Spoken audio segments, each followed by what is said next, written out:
ஆணையர் சிவானந்தன் தான் நான் வடக்கு கிழக்கு வலிந்து காணாமலாக்கப்பட்ட உறவுகளின் சங்கத்தின் செயலாளராக இன்றைய தினம் இந்த சட்டவிரோதமான கையிட்டி விகாரையின் போது அகற்றப்பட வேண்டும் என்று தொடர்ச்சியாக தொடர் போராட்டங்களை செய்து வருகின்ற போதும் கடந்த 21ஆம் தேதி அந்த சட்டவிரோதமான விகாரியை அகற்றுவதற்காக ஒவ்வொரு பௌர்ணமியுமே போராட்டங்களை செய்து வருகின்றார்கள்.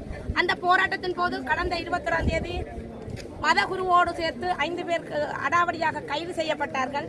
அந்த மிலேச்சத்தனமான கைதுகள் இடம்பெற்றுக் கொண்டிருக்கின்றன என்றது இந்த பௌத்தமயமாக்கலை அவர்கள் இங்கு சட்டவிரோதமற்ற செயலில் பௌத்த விகாரைகளை கட்டுகின்றார்கள்.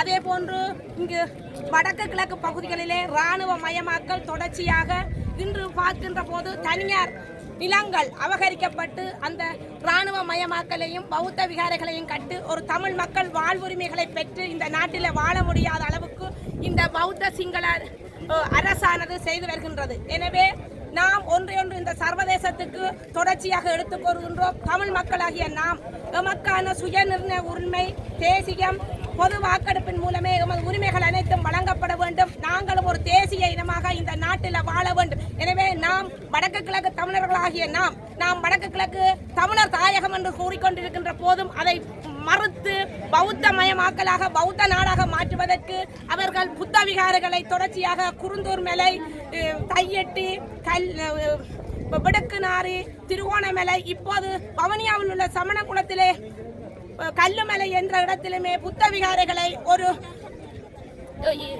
தொல்லியல் திணைக்களம் ஊடாக அவர்கள் தொல்லியல் திணைக்களத்தை பாதுகாக்கின்ற ஒரு சமயத்துக்களுக்காக, ஆனால் அவர்கள் புத்த விகாரைகளை கட்டுவதற்காக மட்டுமே அந்த தொல்லியல் திணைக்களம் தொழிற்பட்டு வருகின்றது.